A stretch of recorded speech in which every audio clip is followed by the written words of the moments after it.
Amigos telespectadores da Rede Vida de Televisão e do programa Páginas Difíceis da Bíblia. Espero que todos tenham tido uma santa e feliz Páscoa, como aconteceu comigo também, e estamos na oitava de Páscoa e no tempo pascal. Uma palavrinha ao Padre Anselmo de agradecimento pela sua presença aqui mais uma vez, é meu novo companheiro nesta programação e ele também se dirige inicialmente ao nosso público. É com grande alegria no coração, amigos telespectadores da Rede Vida, muito feliz por estar aqui convosco, querido Padre Fernando. Também tive uma boa Páscoa, não obstante a quantidade de trabalhos pastorais realizados em nossa paróquia, e acredito que a alegria é muito grande porque, através deste meio precioso de comunicação e, sobretudo, deste programa, nós podemos fazer um grande trabalho de evangelização. Muito bem. Eu estava praticamente encerrando a famosa carta aos Hebreus, que pudemos ler e meditar durante diversas semanas seguidas. Não é o texto mais importante do Novo Testamento, mas é um texto precioso, porque nos fala do sacerdócio de Jesus. E não apenas do sacerdócio passado, mas presente. Porque Jesus é sacerdote no céu, onde vive agora a interceder por nós, junto a Deus, seu Pai, em nosso favor. Bem, a carta aos Hebreus está terminada. E depois de refletir diversos dias, eu achei por bem iniciar um tema, mas um tema longo, que é a paixão. Parece incrível. Estamos no tempo pascal, estamos no início do tempo pascal, quase no segundo domingo da Páscoa, e eu começo a falar da paixão. Mas, caríssimo telespectador, caríssima telespectadora, a paixão, a morte e a ressurreição de Jesus é a única coisa que tem a igreja. É o único culto que nós oferecemos a Deus. O ano inteiro, qualquer que seja a solenidade ou festa que celebramos, que fazemos? Celebramos a Eucaristia. Natal, Páscoa, Todos os Santos, Imaculada Conceição, São Pedro e São Paulo, São João, que fazemos na igreja, celebramos a Eucaristia, memorial da paixão de Jesus. Não temos outro culto, propriamente dizendo, a não ser a paixão. E posso afiançar e antecipar que os evangelhos foram escritos de trás para diante.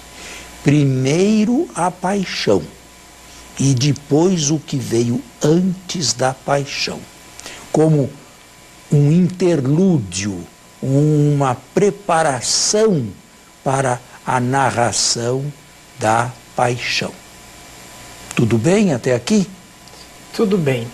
Padre, possivelmente as pessoas carreguem consigo a seguinte ideia. Todos nós aprendemos desde muito cedo, alguns ainda na catequese, que a finalidade das Sagradas Escrituras, sobretudo dos Evangelhos, é nos trazer uma mensagem catequética e, portanto, salvífica.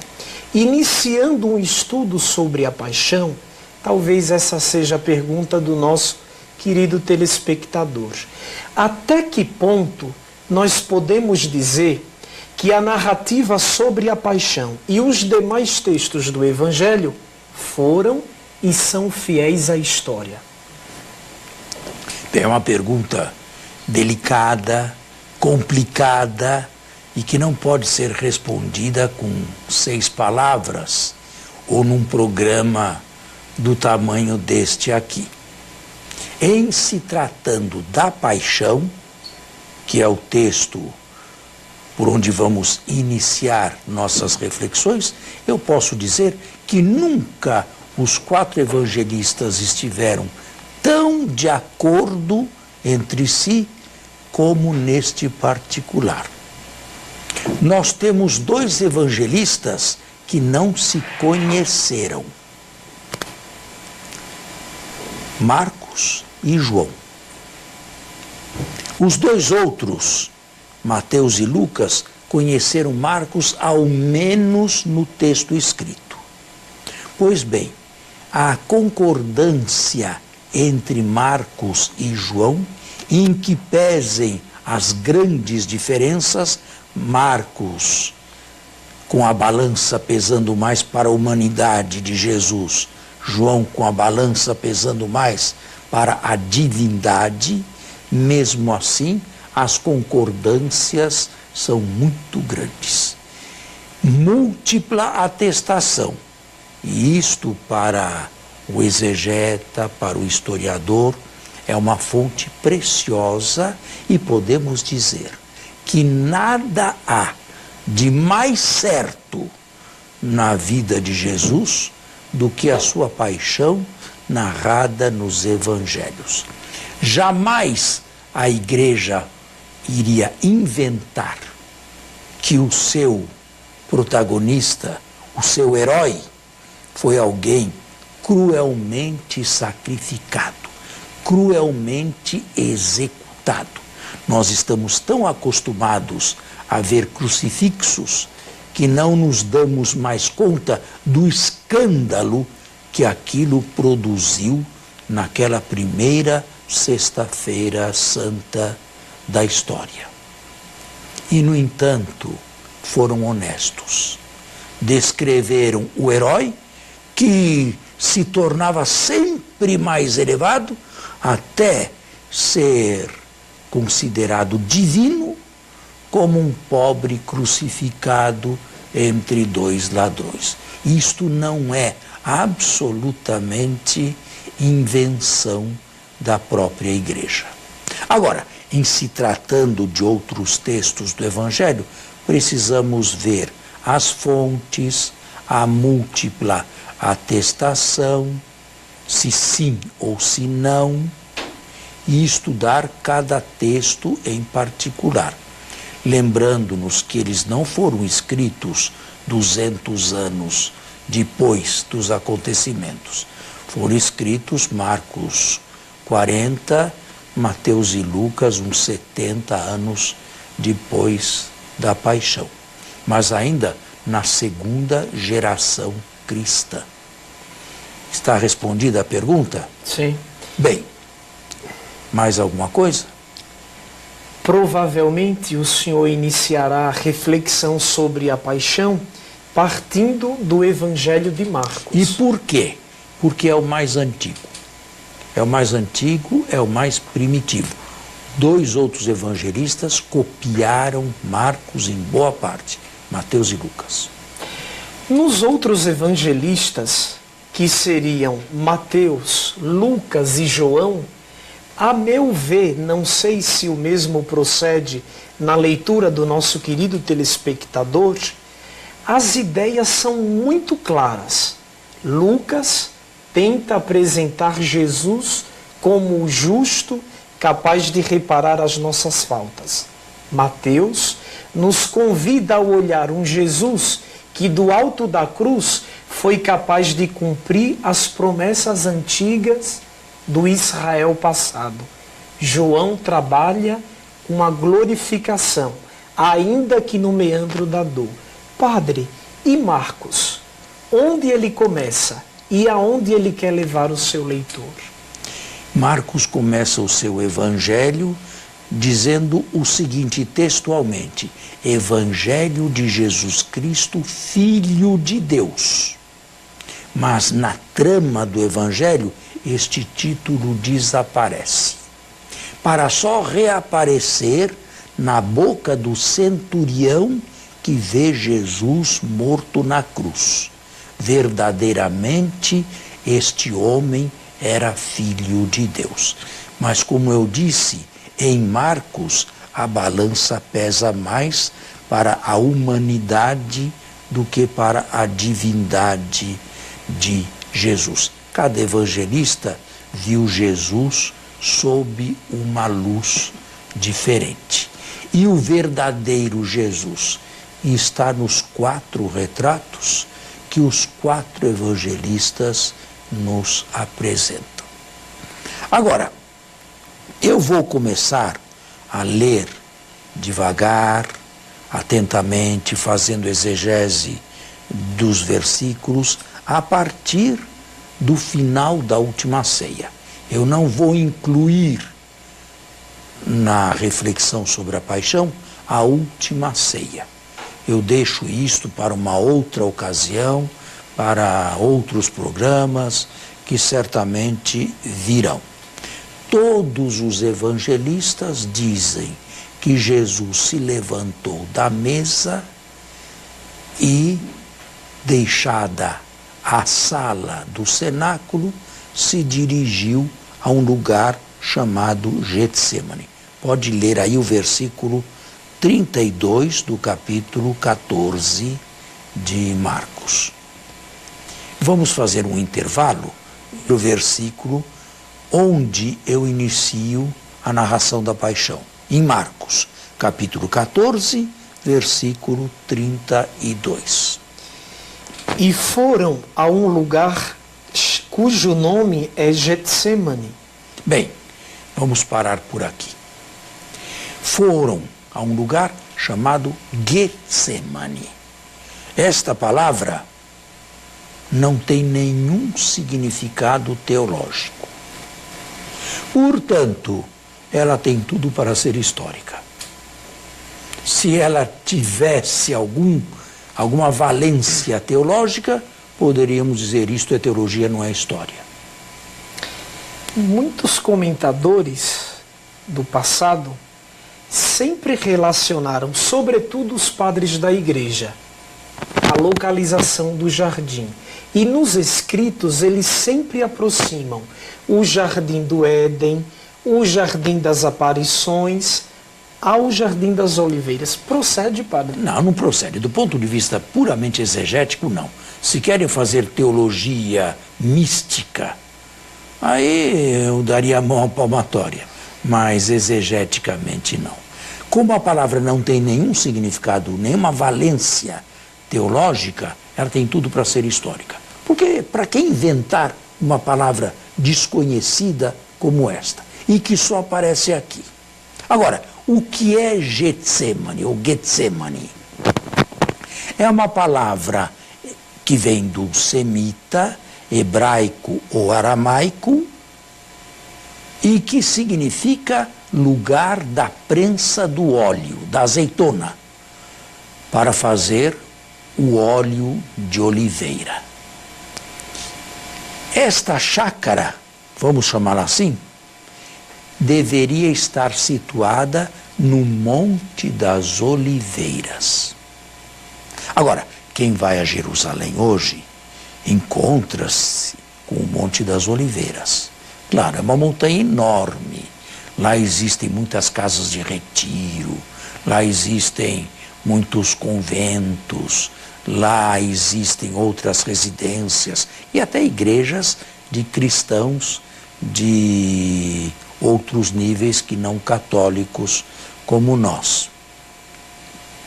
Getsemani não é a montanha. A montanha se chama das Oliveiras e é já mencionada bem no Antigo Testamento. Getsemani só aqui. Deveria ser uma pequena chácara dentro de alguma localidade dessa montanha. Agora, querer ser mais preciso do que isto não dá mais para nós. É verdade, os padres franciscanos, que são os que cuidam da Terra Santa e dos lugares santos nas mãos dos católicos, tem ali uma propriedade, aliás, uma basílica bonita, chamada Basílica da Agonia. Bem escura, feita com alabastro, apropriada para a oração e a reflexão, com uma pedra enorme diante do altar, que quer simbolizar a pedra onde Jesus teria caído em oração. Ali fora, no convento deles, mas à vista dos turistas, existem oliveiras seculares de muitos e muitos séculos. Alguma daquelas oliveiras poderia ser do tempo de Jesus? Eu duvido, porque Flávio Joséfo nos diz que na famosa, tristemente famosa Guerra Judaica, os romanos não tinham mais onde buscar tanta madeira para crucificar tantos judeus. Eu acredito que aquelas oliveiras sejam seculares, mas que tenham 2000 anos, embora sejam impressionantes para ver, sobretudo o redor, a circunferência, não acredito que sejam testemunhas do que aconteceu ali com Jesus. Continue.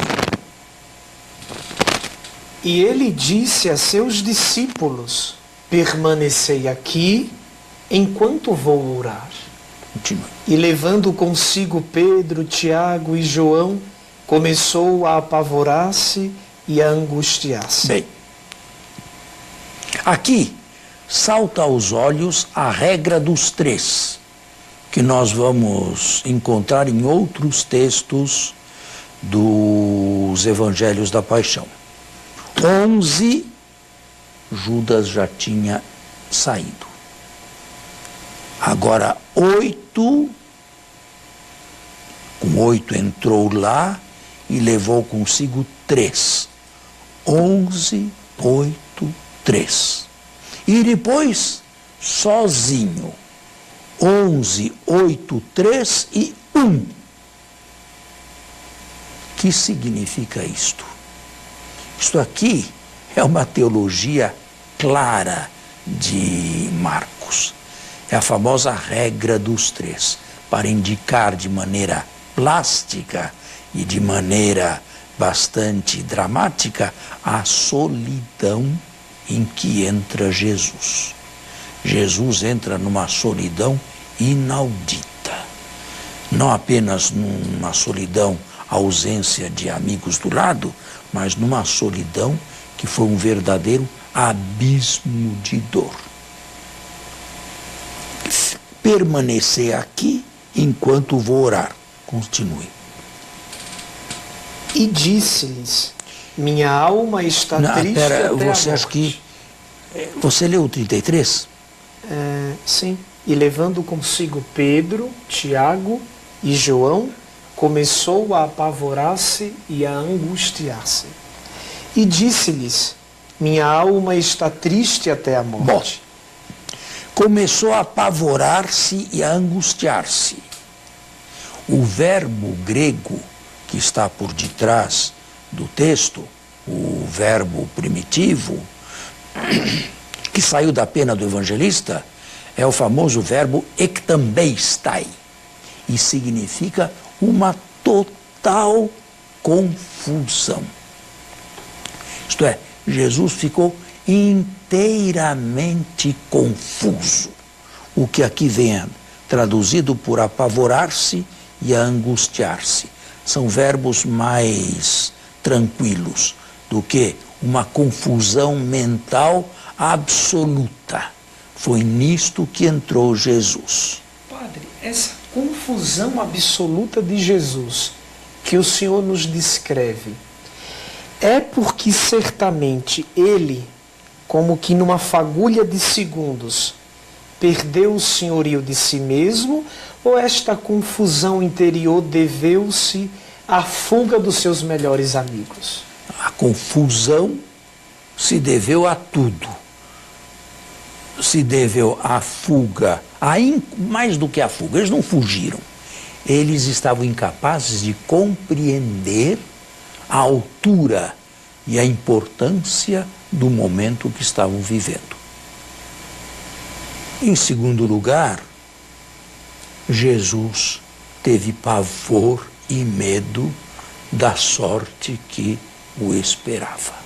Ele havia dito, mas quando chega perto, se treme, se chora, se apavora. E, mais, você já leu, minha alma está triste até a morte. O que significa isto?